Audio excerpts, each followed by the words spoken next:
ये कोई पैसों की दी हुई भीड़ नहीं है कि पैसे दे करके बुलाए गए हैं। और हम अपने चारों तरफ का नज़ारा दिखाएंगे।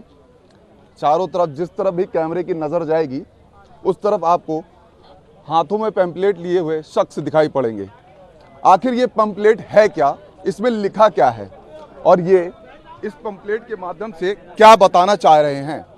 पिछड़े और दलितों के आरक्षण पर नेता मौन क्यों? आखिर नेता मौन क्यों? और ये भीड़ इस बात की गवाही दे रही है कि ये अपनी आवाज को लेकर के 70 दिन से इस इको गार्डन, लखनऊ के इको गार्डन में 70 दिन से धरने पर बैठे हुए हैं।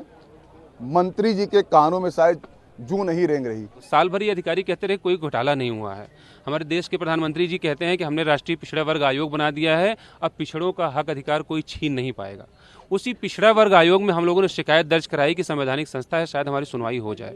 वहाँ जब हम लोगों ने शिकायत दर्ज कराई तो वहाँ 1 साल तक सुनवाई के बाद राष्ट्रीय पिछड़ा वर्ग आयोग ने ये पाया कि 6800 लोग ऐसे थे आरक्षित वर्ग के, दलित और पिछड़े समुदाय को, जिनको नौकरी मिलनी चाहिए थी, उनकी जगह पे अपनी पसंद के लोगों को इन अधिकारियों ने और सरकार में बैठे लोगों ने नौकरियां दे दी। हमारा हक छीन लिया गया है और हमारी जगह किसी और को जो है नियुक्ति दे दी गई है और हम लोग सड़कों पे भटक रहे हैं। बताइए कितने सालों तक हम लोग भटकते रहेंगे इस तरह? मैं योगी जी से पूछना चाहती हूँ कि उन्होंने माना है कि जो है चोरी की है, उसके बावजूद भी हम लोग सड़कों पे बैठे हुए हैं। अगर सबका साथ सबका विकास है तो हमारे 68 की नियुक्ति क्यों नहीं हो रही है? कहते हैं सब हिंदू एक हो जाओ, क्या हम हिंदू नहीं है? इस बात का जवाब चाहिए हमें माननीय योगी आदित्यनाथ जी से। हिंदू है तो हमें क्यों अलग किया गया? हमारी सीटें क्यों खाई गई? हिंदू है तो हमें भी न्याय चाहिए, हमें भी नियुक्ति चाहिए, हमें भी जीने का हक है मान सम्मान से। हमारा 27% आरक्षण क्यों छीना गया? अगर हम हिंदू हैं तो उनको 10% दिया गया, एक विशेष वर्ग को भी, तो हमारा 27% भी क्यों नहीं पूरा किया जा रहा है? कि आरक्षण घोटाला हुआ था, ठीक है। इसके बाद पहले तो मतलब सरकार के लोग नहीं मान रहे थे कि आरक्षण घोटाला हुआ है, लेकिन जब विधानसभा चुनाव आने वाले थे, हम लोग मतलब 1.5 साल से इको गार्डन में धरना दे रहे थे। जब विधानसभा चुनाव आया तो उस टाइम मतलब पता नहीं क्या हुआ अचानक, तो सीएम साहब ने खुद मतलब हमारे प्रतिनिधिमंडल को बुलाया। उन्होंने खुद माना कि हाँ लगभग 6000 सीटों का घोटाला हुआ है। उनके ट्विटर अकाउंट से ट्वीट भी हुआ और उन्होंने तुरंत बोला कि 5 सितंबर को इन बच्चों को नियुक्ति पत्र दिया जाएगा। व्यवस्था इतना दुरुस्त हो चुकी है कि मीडिया वाले भी हम लोग के पास नहीं आते। हमारी बात कौन सुनेगा?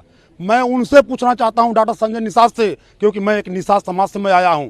मैंने एक वोट दे करके उनको इस पद पर मत्स्य विभाग का उनको एक मेंबर बना दिया गया है। उसके बाद वो मेरी आवाज़ को क्यों नहीं उठाते? मैं उनसे सवाल करना चाहता हूं, जब वोट लेना होता है तो आप हमारे समाज में आए, हमारे बीच में आए और कहे कि किसी भी प्रकार का कोई दिक्कत नहीं होने देंगे। लेकिन मैं उस डॉक्टर संजय निषाद से मैं पूछना चाहता हूँ, घर भर किसी न किसी पोस्ट पर आप लोग बैठते चले जा रहे हैं, लेकिन हम एक 6800 के विद्यार्थी होने के नाते मैं आपसे कहना चाहता हूं कि आखिर हमारी इस निषाद समाज से जो मैं जुड़ा हूं, हमारी नियुक्ति कब मिलेगी? ये मेरी बात सुने, ये किसी गरीब का बात है।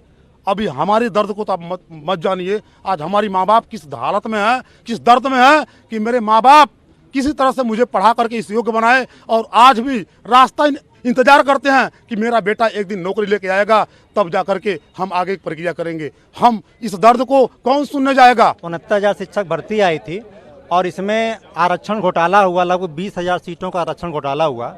और इसके बाद जब हम लोग लड़े, सड़कों पर लड़ने के बाद लगभग 6800 सीटों को उसमें के तत्कालीन शिक्षा मंत्री सतीश द्विवेदी जी ने माना, बाकायदे प्रेस कॉन्फ्रेंस करके माना कि हमसे 6800 सीटों का घोटाला हुआ है और ये ओबीसी एससी की सीट है। और एक हफ्ते के अंदर में इन्होंने पूरा शेड्यूल निकाल दिया, काउंसलिंग होने जा रही थी। ये लगभग 5 जनवरी 2022 को लिस्ट आई थी और आज लगभग 1.5 साल हम लोगों को हो गए, 1.5 से पौने 2 साल हो गए। हम ओबीसी एससी के लोग सड़कों पर भटक रहे हैं, अभी तक नियुक्ति नहीं मिल पाई। और ये माननीय मुख्यमंत्री योगी जी के आदेश पर हमारी लिस्ट आई थी 6800 की ओबीसी एससीओं की, अभी तक नियुक्ति नहीं मिल पाई है। हम 69,000 शिक्षक भर्ती में आज 2 साल से हम लोग सड़कों पर भटक रहे हैं सर। हम लोग को ना कोई नेता सुनता है, ना मंत्री सुनता है सर। हम उनके आवाज़ पे जाते हैं सर और हमको वहाँ के मार कर हम लोग को गाड़ी पे बैठा के ठेल सर इस बंद जेल में हम लोग को ला के छोड़ दिया जाता है सर। यहाँ पे कोई ना प्रशासन आता है, ना कोई नेता, ना मंत्री सर। हम लोग को कोई छोटे छोटे बच्चों को छोड़कर सर हम लोग यहाँ धरना प्रदर्शन क्यों करने आते हैं सर? हम लोग अपनी नियुक्ति के लिए आते हैं ना सर। यहाँ कौन सब अपनी नियुक्ति के लिए आए सर, मगर हम लोग को कोई सुनने वाला नहीं है इस समाज में। हमारे दलित पिछड़े जो हम लोग के नेता मंत्री बने हैं, आज हम लोग का वोट लेकर आज ऊंचे पोस्ट पर बैठे हैं, मगर कोई सुनने वाला हम लोग का नहीं है सर।